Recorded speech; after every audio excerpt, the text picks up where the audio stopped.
Sesi keempat, saya nak cerita tentang makanan yang paling rendah paras antinutrien. Tak kira lah oxalate, phytate, lectin, protease inhibitor, tannin, ataupun yang lain-lain lah, gluten ke apa pun, glucoside, glycoside, saponin semua kan. Apa dia makanan yang paling rendah antinutrien? Ada setengah. Ada masa kita perlu mengambil makanan yang rendah antinutrien, yang paling rendah. Tambah sekali bila kita sakit. Bila kita sakit ataupun bagi orang masalah gastrik, GERD dan masalah sistem penghadaman yang lemah, angin, kembung, then dia kena ambil makanan yang paling rendah antinutrien. Apa dia? Beras. Beras adalah makanan yang paling rendah antinutrien. Barley ada tinggi, gandum lah tinggi, apa lagi, sorghum, millet, quinoa pun ada, ada phytate tinggi, oxalate tinggi So kekacang lagi tinggi, macam-macam lagi dalam tu kan.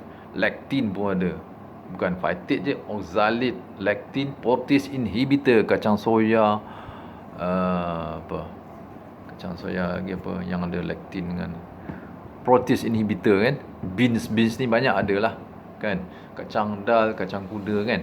So the best is beras, bahan makanan paling rendah antinutrien. Kalau beras pulut lagi rendah, lagi rendah. That's why orang sakit paling sesuai makan beras. Dan baby kalau nak bagi yang dah mula nak diperkenalkan dengan makanan pejal, solid foods, kita mula dengan beras kan. Bubur lah, bukan nasi, bubur lah kan, bubur beras, buat daripada beras kan. Umur dia 6 bulan, 4 bulan ke 6 bulan kan, kita dah cuba bagi makanan solid pada baby dengan bubur nasi. Orang sakit, orang gastrik, beras is the best. Gastrik pun beras, nasi juga yang the best. Bukan bijiran yang lain, beras. Okey. Dia ada phytate. Itu pun sikit, kurang. Lepas tu kalau kita makan beras parboil, kita parboil kan, ataupun tak parboil, kita rendam lah. Kalau kita nak makan beras perang ke, beras putih sekalipun, dia ada juga phytate tapi kurang lah kan. That's why bulu naik mencanak makan beras putih, GI tinggi kan, 79. Jadi phytate dia dah tak berapa nak ada sangat kan. Ada lah juga, sebab tu dia bind dengan mineral dah tak ada, dia bind sikit-sikit tu memang tak dapat apalah kita mineral dalam beras putih kan. So dia punya point, beras mengandungi antinutrien paling sedikit dalam semua jenis makanan berasaskan tumbuhan. Jadi apa isu dia, apa point dia? Beras adalah makanan paling sesuai untuk semua orang sakit, orang sihat, baby, orang tua, orang yang dah digestion lemah, gastrik, angin, orang tua-tua yang tak lalu makan, tak selera makan. Minumlah air kanji beras parboil, ataupun orang panggil air kanji, air didih. Air didih beras parboil. Saya akan mention beras parboil sebab dia ada vitamin B kompleks dengan mineral. Ini sangat penting untuk fungsi tubuh kita. Alright. So air kanji orang sakit, sangat bagus. Saya ada cerita lah video lepas tentang macam mana nak prepare air kanji beras parboil kan. Itu banyak zat khasiat. Kita sihat pun bagus makan, dia akan balancekan suhu homeostasis tubuh. Cantik gula kita pun normal, cantik. So makanlah beras kan, makanlah beras. Cuma orang kecil manis, kecil manis yang problem. Sebab dia dah makan benda-benda yang block sel dia kan, di mana insulin tak dapat dihasilkan dengan optima, dan gula pula yang dah serap dalam darah tak dapat diserap dalam sel secara optima, sebab dia punya reseptor insulin dia kan, dekat sel-sel dia telah di-block dengan minyak, trans fat lah, hydrogen fat lah, makan lemak-lemak berantai panjang, tak makan lemak berantai pendek, tak makan lemak berantai sederhana. Ini semua ni ada dia punya cerita yang panjang. Kalau saya sebut Lemak rantai sederhana, lemak rantai panjang, dia cerita dia lagi panjang. Ni siapa yang dah dengar video lepas tu, dia boleh faham lah, kan? Secara umum ni maksudnya kita makan whole foods alami seimbang, semua kita ambil, kan? Begitu. So beras. Yang kedua, ini dari segi bijirin, termasuk buah-buahan, sayuran semua, kan, lagi tinggi antinutrien. Tak boleh compare lah, kan, dengan bijirin. Bijirin ni tinggi karbohidrat, karbohidrat paling tinggi lah. Sumber karbohidrat, makanan roji bagi penduduk dunia, kan, ialah bijirin, kan. Kemudian makanan apa paling rendah antinutrien? Buah kurma, Masya Allah. Buah kurma, buah kurma. Okey. Buah kurma mempunyai GI 40 lebih, GI dia 40 lebih atau 30 lebih, saya tak ingat, So buah kurma juga mengenai antinutrien yang paling rendah. Sebab tu kita buka puasa disarankan, disunatkan makan buah kurma dulu, sebab dia boleh diserap, glukos dia dapat diserap dalam darah dengan cepat, kan, tapi tak menyebabkan kecil manis. GI dia 40, rendah daripada gula, rendah daripada gula lagi, rendah daripada gula molasses pun, rendah pada nasi jauh lah, kan, nasi 79, nasi putih tu. So 40 lebih je. So kita makan kurma 3 biji cukup. Kita akan serap dengan cepat dan kita akan jump start sel kita untuk proses-proses aktiviti kita seterusnya, kan. Kita nak semayang, kita nak bergerak, dan kemudian kita nak makan berat, sebelum kita nak prepare, sebelum kita nak makan berat, lepas tu nak makan nasi, kan, lepas maghrib ke lepas isyak, kan. Tu yang kita syorkan makan buah kurma. Jadi sesiapa yang tak makan buah kurma masa untuk berpuasa, maka badan dia lebih low energetic, kurang bertenaga, lemah, kan.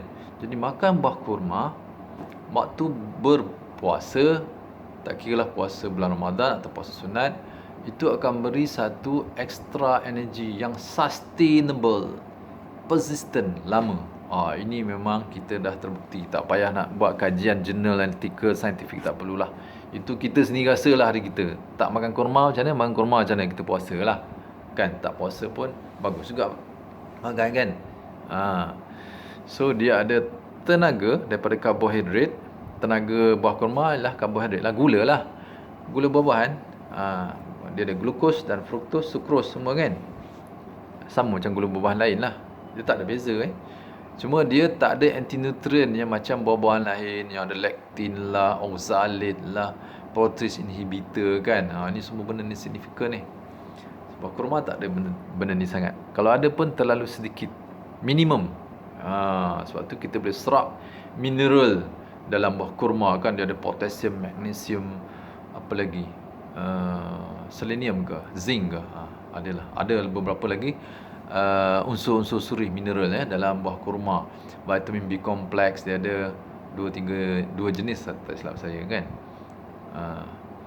Lepas tu dia ada juga soluble fiber sebagai prebiotics, itu menyebabkan GI dia rendah, bukan disebabkan oleh antinutrien, tapi disebabkan oleh soluble fiber. Soluble fiber tu prebiotics lah dalam buah kurma, So tak kira buah kurma ada, buah kurma apa pun, tapi buah kurma yang bukan diselaputi, disaluti dengan gula lah, kan. Buah kurma yang ori punya lah, kan. So makanlah buah kurma, dia paling kurang antinutrien. Dia akan dapat digunakan oleh sel kita dengan cepat, tapi tidak menyebabkan gula naik, spike. Dia tak spike, kita makan 3 biji. Nak makan banyak-banyak tak boleh, nak muntah, kan. Lawyer makan banyak buah kurma, kan, sebab serat dia banyak. Serat dia tinggi, serat, So paling banyak pun 3 biji atau 5 biji lah, kan. Ini normal, normal. Okay, kalau dah tak ada makanan tu lain cerita, kan. Ni kita ada makanan lain, kan. Kita makan 3 biji, okey, insya-Allah, kan. Dia boleh hidratkan sel kita dengan optima, dan maksudnya boleh hidrat zat-zat nutrien semua, mikronutrien, makronutrien dapat diserap dalam sel dengan efisien, dengan optima, untuk digunakan oleh sel menghasilkan tenaga. Ada biochemical reaction dalam sel kita kan. So makanan yang kedua, buah kurma. So saya nak cerita bahawa nasi dengan buah kurma mengandungi kandungan antinutrien yang paling rendah dalam semua jenis makanan berasaskan tumbuhan. Itu sangat bagus. Ada lagi durian. Suatu cepat gula naik makan kan. Tu orang yang ada kecil manis lah, yang dah block metabolik dia kan. Sel-sel diselaput oleh trans fat, goreng-goreng banyak kan. Margarine. Itu tak boleh kata apalah. Kalau orang normal macam kita, efisien je serap kan, serap dalam sel, jadi gula tak naik, dia tak tinggi. Sebenarnya dia tak boleh naik tinggi. Kalau orang kecil manis buah kurma pun naik gula juga, sebab dia gula juga, walaupun dia punya GI dia 40 lebih. Tapi orang kecil manis ni lagi bergantung kepada jumlah sel yang telah diselaputi oleh lemak-lemak trans, lemak-lemak hidrogen makanan bergoreng-bergoreng ni kan. Banyak mana reseptor yang dah di blok, ditutupi atau dirosakkan oleh radikal bebas, maka makin sensitif lah dia dengan makanan bergula. Walaupun GI rendah pun dia naik kan. Masalah kan. Dia kena makan sikit-sikit, jadi dia kena kontrol dekat mulut, bukan kontrol dekat perut kan. Kontrol dekat mulut, terlalu kontrol lah kan, sampai lebelap, sekejap lapar kan. Kan, dia kontrol kat mulut lah kan. Jadi antara makanan yang tadi kita sebut yang paling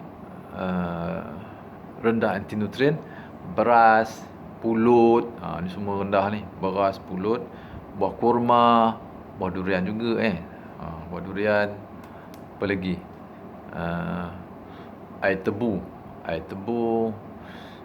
dia air banyak. So kalau ada antinutrien pun sangat sedikit lah, boleh juga. Tapi kita rasa melekit bila kita makan air tebu kan. Sebab kulit tu kita perah, kulit tu tinggi bahan antinutrien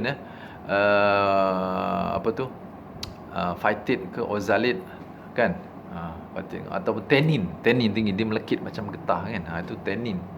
Saya rasa tannin dalam tu. Itu pun air tebu GI dia taklah berapa tinggi itu kita kena check lah, sebab dia ada tannin antinutrien, dia menghalang penyerapan nutrien dalam badan kita dengan cepat kan. So makanan yang rendah antinutrien, beras secara umum, beras, pulut, buah kurma, buah durian. Cakap perlahan, buah durian. Ada setengah orang sensitif buah durian ni, penyakit. Okay. So kalau makanan luar negeri tu wallahualam saya tak tahu. Kalau sebut kita boleh check kan, kita tengok. Okay. Assalamualaikum warahmatullahi wabarakatuh.